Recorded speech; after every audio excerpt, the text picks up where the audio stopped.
There are two Americas. One America is beautiful for situation. In this America, millions of people have the milk of prosperity and the honey of equality flowing before them. This America is a habitat of millions of people who have food and material necessities for their bodies, culture and education for their minds, freedom and human dignity for their spirits. In this America, children grow up in the sunlight of opportunity. But there's another America, and this other America has a daily ugliness about it that constantly transforms the ebullience of hope into the fatigue of despair. In this other America, thousands and thousands of people, men in particular, walk the streets in search for jobs that do not exist.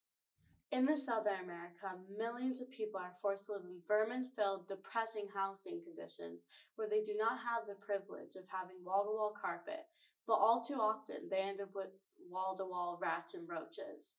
Almost 40% of Negro families in America live in substandard housing conditions.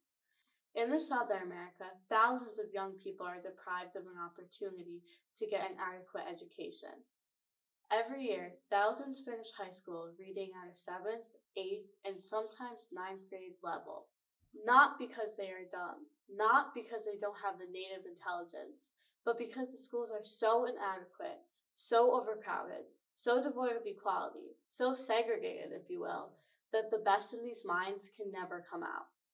The first thing I'd like to mention is that there must be a recognition on the part of everybody in this nation that America is still a racist country.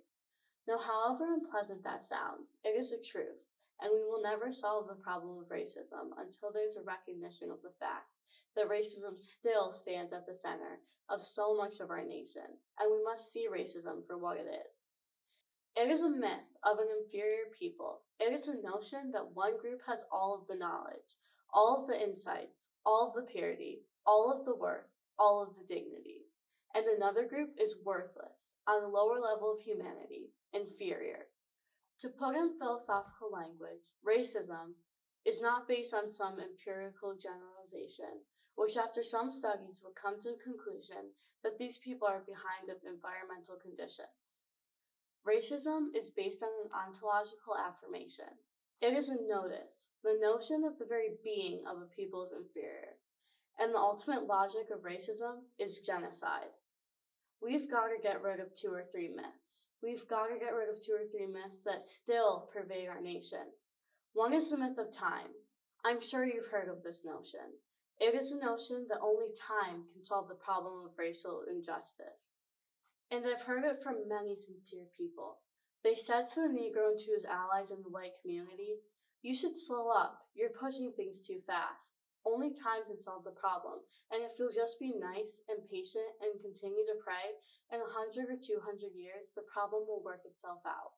There is an answer to that myth. It is that time is neutral. It can be used either constructively or destructively.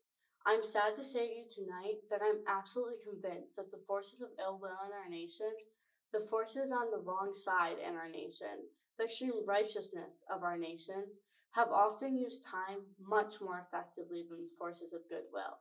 And it may well be that we will have to repent in this generation, not merely for the vitriolic words of the bad people who will say bad things in a meeting like this, or who will bomb a church in Birmingham, Alabama, but for the appalling silence and indifference of the good people who will sit around and say, "Wait on time." Somewhere, we must come to see that human progress never rolls in on the wheels of inevitability. It comes through the tireless efforts and the persistent work of dedicated individuals who are willing to be co-workers with God, and without this hard work, time itself becomes an ally of the primitive forces of social stagnation. And so we must always help time and realize that the time is always right to do right.